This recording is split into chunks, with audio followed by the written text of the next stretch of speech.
Jayo Radha Madhava Kunja Bihari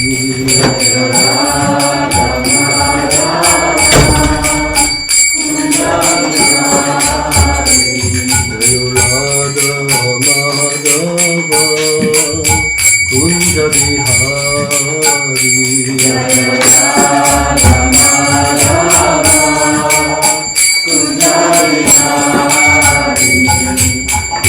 Krishna Vallabha Girivaradhari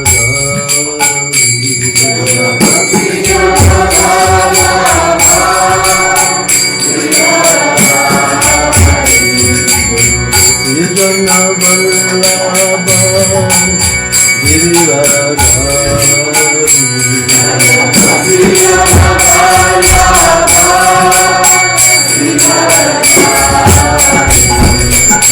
Yashodanandana Bhaja Jananandana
Jnanam Jalam Shalakaya Chakshurmilitam Jena Tasmai Shri Gurave Namah Namo Om Vishnu Padaya Krishna Pestaya Bhutale Srimate Bhakti Vedanta Swaminiti Namine Namaste Sarasvate Deve Gauravani Prachaline Nirveshe Shasunyavadi Prachatya Shataline. Donc, je vous remercie d'être venu aujourd'hui pour un jour d'extrêmement bon augure pour tout le monde, car la venue de Srila Prabhupada est comme la venue du Seigneur Chaitanya Mahaprabhu et du Seigneur Nityananda. Je voudrais qu'on lise un poème qui est historique. Quand Srila Prabhupada est arrivé à Boston et qu'il a mis les premiers pas sur la terre occidentale, les États-Unis, et il a écrit un poème que Maharaj donc va traduire. Tiens, viens Maharaj.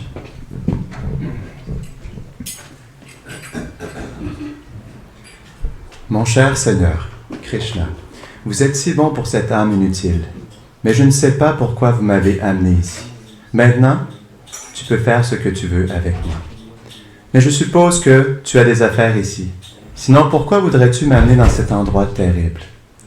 La plupart de la population ici est couverte par les modes matériels d'ignorance et de passion. Absorbés dans la vie matérielle, ils se croient très heureux et satisfaits. Et donc, ils n'ont aucun goût pour le message transcendantal de Vasudeva. Je ne sais pas comment ils pourront le comprendre.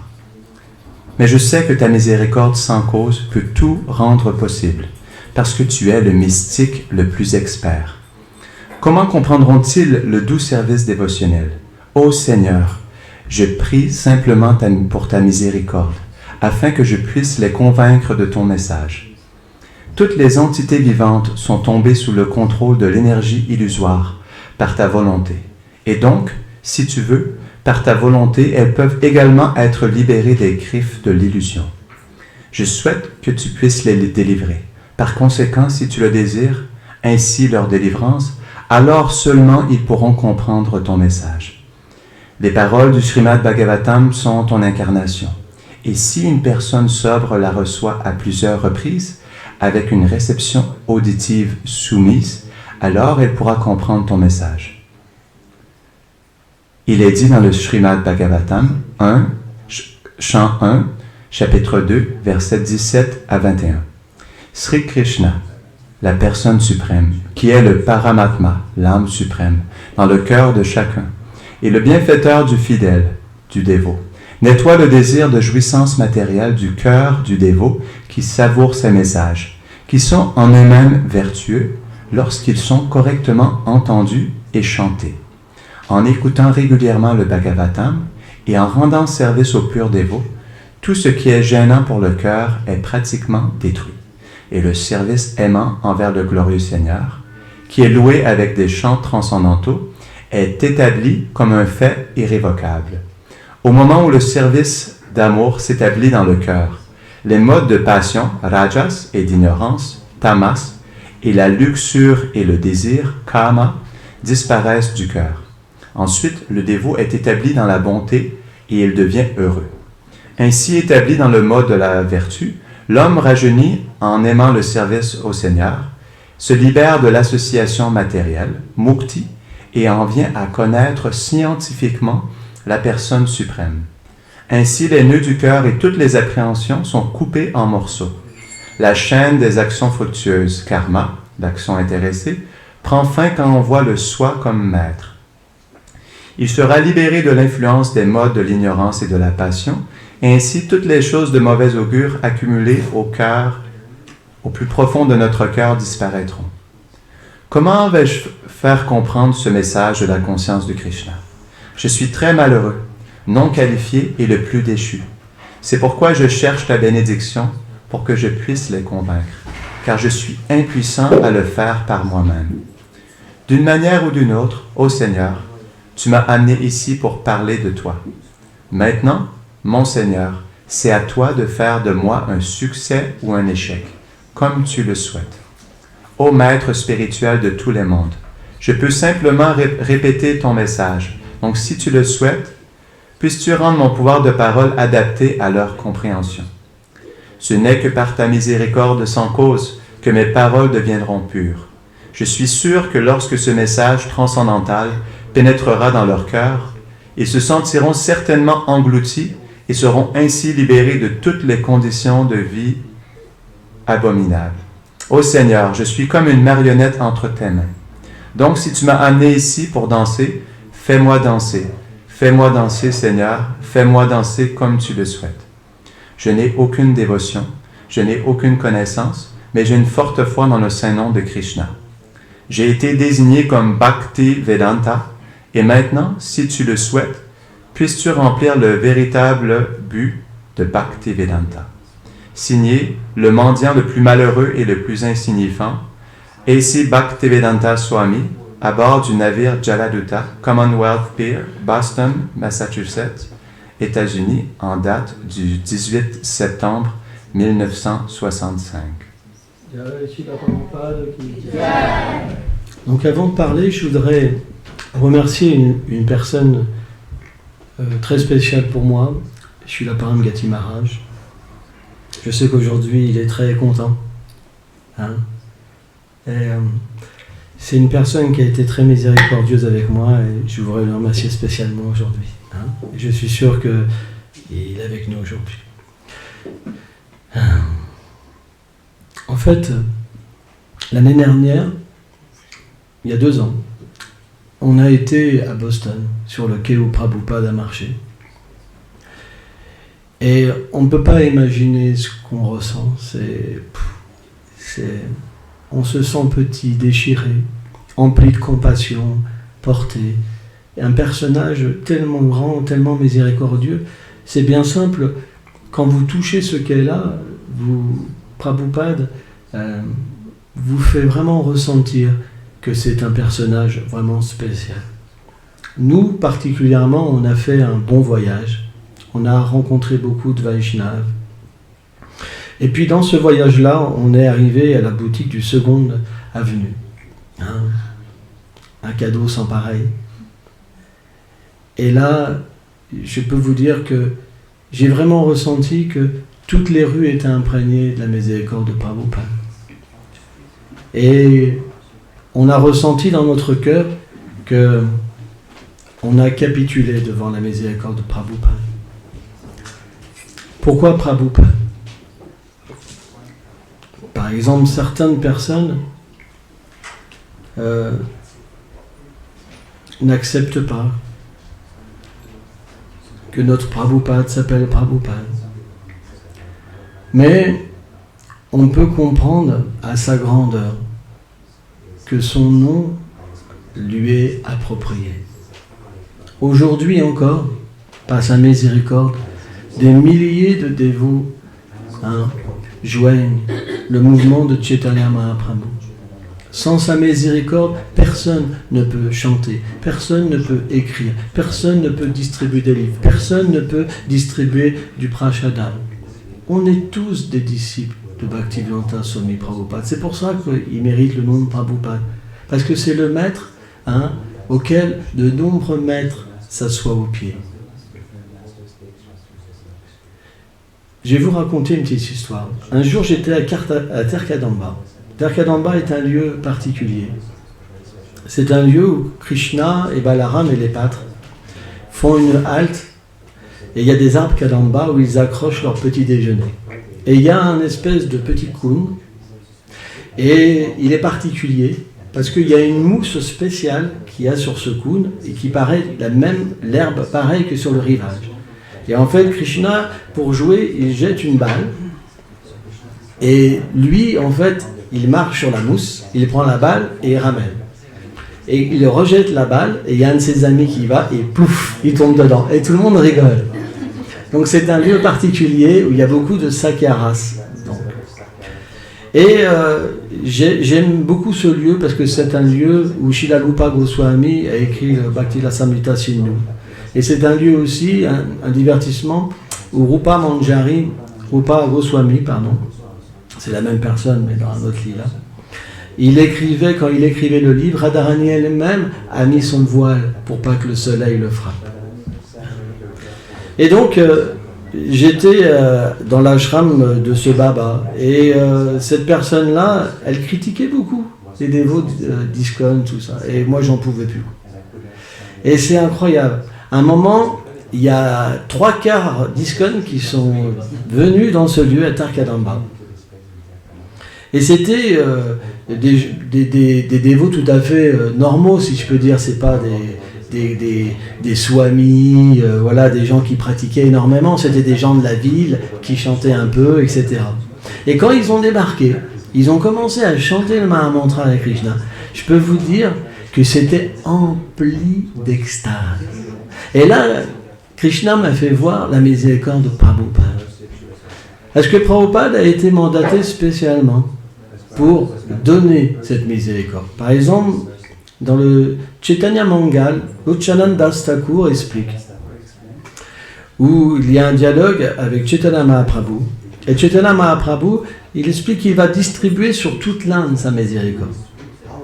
Et que ceux qui ne veulent pas sa miséricorde, qui s'enfuient de l'Inde, il enverra son Senapati Bhakta, son général en chef, hors de l'Inde. Et donc, certains dévots, avant Srila Prabhupada, avaient essayé de prêcher la conscience de Krishna, mais ça n'avait pas vraiment démarré. Parce que c'est difficile. Hein. On voit quand Prabhupada était là, tout était facile. Hein. Mais quand Prabhupada est venu, on a vu véritablement des miracles s'effectuer. Et des choses qui dépassaient en fait l'entendement. Même Narada Muni, même les demi-dieux venaient voir Prabhupada. Parce que c'est un associé éternel du Seigneur. C'est pas quelqu'un qui a juste suivi l'instruction de son gourou. C'est vrai que Prabhupada personnifie le parfait disciple, celui qui comble complètement son gourou. Il a comblé Bhaktisiddhanta parfaitement. Tout ce que Bhaktisiddhanta voulait, il l'a fait. Donc c'est le disciple parfait. Mais pourquoi? C'est parce que c'est un associé du Seigneur suprême. Et c'était déjà écrit, c'était déjà voulu qu'il fasse ça. Hein? Et donc naturellement, le poème de Prabhupada nous fait voir que même si ces dévots spéciaux qui viennent du monde transcendantal, hein, et qui sont dotés de toutes les puissances du Seigneur, parce que Prabhupada était un Sakyavesh avatar, ça a été même reconnu par des personnes comme Bhaktilal Chakra Shiladev Swami Maharaj. Nityananda était entré dans Prabhupada. Nityananda faisait ses divertissements en Prabhupada, donc c'est pas ordinaire. Parfois, c'était le Seigneur lui-même qui accomplissait ces divertissements, comme Chaitanya Mahaprabhu le faisait avec certains dévots. Donc, la miséricorde de Prabhupada, c'est une miséricorde spéciale. Il est venu pour libérer les plus déchus. Il a véritablement fait preuve d'ingéniosité à tout niveau, et surtout d'une miséricorde spéciale. Il y a ce fameux divertissement où Prabhupada parlait qu'il fallait être un pur dévot pour tourner à Krishna, et tous ses disciples baissaient la tête, parce qu'ils réalisaient que c'était pas possible de devenir un pur dévot. Qui va devenir un pur dévot? Qui peut méditer dans sa swarup, accomplir son service? Hein, c'est expliqué. Certains Vaishnavas expliquent qu'il faut au moins être à Shakti. Ça veut dire au moins être conscient de sa swarup pour retourner à Krishna. Qui est à ce niveau-là? C'est très rare. Déjà à ce niveau-là, c'est expliqué. Vishwanath Chaitanya Thakur explique qu'on ne peut même plus comprendre ce qu'est la nuit et ce qu'est le jour. Au même niveau que l'énergie matérielle attraper une personne, c'est expliqué à Shakti, au même niveau, le dévot il a du mal à revenir dans ce monde. Il doit se forcer pour voir la nature de ce monde. Bon, imaginez-vous, ça c'est juste à Shakti. Après il y a Bhav, où il devient hissé dans sa swarup, quoi. Il se libère complètement, et bien sûr Prem. Donc c'est très rare. Et donc les dévots ils baissaient la tête. Vraiment. Et Prabhupada s'est levé du siège, il a dit 90%. Et les dévots baissaient encore c'était lourd l'ambiance, vraiment lourd, tu vois. Comme un père. Et Prabhupada a fait 80. Il est parti, il s'est retourné une dernière fois, il a fait 70. Et après il est parti. Ce que dit un pur dévot, Krishna l'accepte. Krishna dans l'Adi Purana explique, celui qui pense être mon dévot n'est pas véritablement mon dévot. Je considère mon dévot celui-là qui est le dévot de mon dévot. Donc on peut voir que, par exemple, on a un tel plaisir à adorer Prabhupada. C'est vrai. Pourquoi? Parce que Krishna est dans notre cœur et Krishna lui-même adore son dévot à travers nous. Le Srimad Bhagavatam explique que même le rêve, le Seigneur contrôle le rêve, c'est expliqué. Le rêve des êtres vivants, la digestion des êtres vivants. Il est le souvenir et l'oubli. Donc en fait, le Seigneur lui-même nous inspire à adorer son dévot. C'est pour ça qu'aujourd'hui, nous sommes spécialement fortunés d'adorer Prabhupada. Alors on peut se dire, oui, mais on adore tous les jours Prabhupada. Mais les jours d'installation, les jours de festival, on peut avoir ce qu'on appelle un darshan spécial, une audience spéciale. Les acharyas expliquent les jours d'apparition et les jours de disparition, on peut directement avoir une audience avec le Vaishnava. C'est expliqué, n'importe lequel. C'est une miséricorde spéciale. Et aujourd'hui, c'est un jour d'apparition, parce que Prabhupada vient dans la déité. Yada, yada, yada, machin. En fait, c'est comme le Seigneur lui-même. Hein? Que ça soit son dévot ou que ça soit le Seigneur, c'est d'aussi bon augure. Srila Krishnas Kaviraj Goswami dans Sri Chaitanya Charitamrita explique que Krishna lui-même vient sous la forme de son dévot. Donc, on devrait véritablement, dans notre vie, avoir une méditation avant de chanter, avant de faire n'importe quelle activité.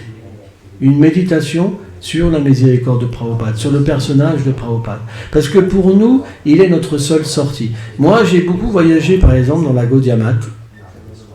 Et dans la Gaudiya Math, souvent, on entend il faut 100 vies, il faut même 3 vies pour comprendre un chapelet. Voilà. Je vais vous donner un exemple. Juste 3 vies pour comprendre un chapelet.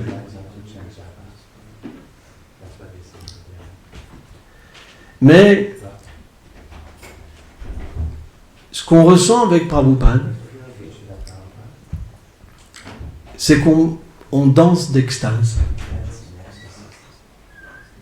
Qu'on soit qualifié ou pas. On a du goût. On a un refuge. On a une maison. On a des vêtements. On a à manger. On a un père. On a tout avec Prabhupada. Et ce père-là, il est tellement miséricordieux, il a dit quoi ? Il a dit, je vous ouvrirai la porte de derrière. Je ne vous ferai pas rentrer par devant, mais par derrière. Donc, qui peut imaginer la miséricorde d'une telle personne ? On a tous des maîtres spirituels, bien sûr. Mais notre maître spirituel le plus important, c'est Prabhupada. Parce que c'est le plus miséricordieux. C'est lui qui est venu nous délivrer. Et c'est pas du fanatisme quand je dis ça. C'est ma conviction personnelle, c'est ma réalisation. Pour moi, c'est ce qui est le mieux. Après, pour d'autres, c'est différent. On est ouvert d'esprit, on respecte tout le monde. Mais pour nous qui sommes déchus, pour nous qui avons fait des choses terribles dans cette vie, on a trouvé un libérateur. On a trouvé une personne qui était mandatée puissamment pour délivrer les entités vivantes. Et c'est pour ça qu'on est attaché à ce personnage historique. Et c'est pour ça que dans 1000 ans, dans 2000 ans, dans 3000 ans, dans 4000 ans, ça sera toujours la star. Prabhupada sera toujours d'actualité. Parce que ce que nous ressentons aujourd'hui, les générations à venir le ressentiront de la même façon. Et ce qui est merveilleux, en fait, en Prabhupada, c'est que Prabhupada est toujours là. Prabhupada est vivant. On peut avoir une relation avec lui. Et on peut même avoir même plus de relations, parce que la relation, elle se passe dans le cœur et pas extérieurement. C'est pas la présence physique qui compte le plus, mais c'est les instructions, la connexion avec laquelle on agit, on aime, on pense, on respire. Donc, si nous avons foi en Srila Prabhupada, naturellement, nous progresserons dans le champ des saints noms. Et par sa miséricorde, tout nous sera révélé. Parce que le saint nom, c'est Radha et Krishna. C'est quelque chose qui nous dépasse. C'est quelque chose d'extrêmement intime. C'est le cœur du Seigneur. C'est pas simplement le pouvoir, la création, c'est tout petit. Mais c'est son intimité. Le chant du Mahamantra est son intimité. Prabhupada, Gauravani, dans son Namaste Sarasvati Devi, Gauravani, il nous a apporté le Gauravani. Gauravani, ça veut dire quoi? Le cœur de Mahaprabhu. Le sentiment le plus élevé. Les sentiments de Srimati Radharani envers Krishna. Et les sentiments de Krishna envers Srimati Radharani. Donc, c'est des choses qui nous dépassent. Mais, par sa miséricorde, on peut être touché par cette grâce. Et quand on est touché, on devient qualifié. Parce que c'est ça la grâce. La grâce, c'est que dès que tu es touché, naturellement, tu deviens qualifié. Et c'est ça la miséricorde de Prabhupada. Quand ce jour-là, à Terkandamba, j'ai vu des gens qui étaient employés de bureau, qui dansaient en extase, les mains levées comme ça. Mais je me suis dit, mais c'est dingue quand même. Qu'est-ce que cette personnalité, elle est puissante. Il est en train de délivrer, pas simplement la planète, l'univers entier. Parce que même les demi-dieux désirent reprendre dans son mouvement, dans son kirtan. C'est pour ça qu'il a une position spéciale. Et de toute façon, tout le monde s'en rendra compte un jour. Tout le monde. Hein? Alors, je ne vais pas faire une longue classe. Hein?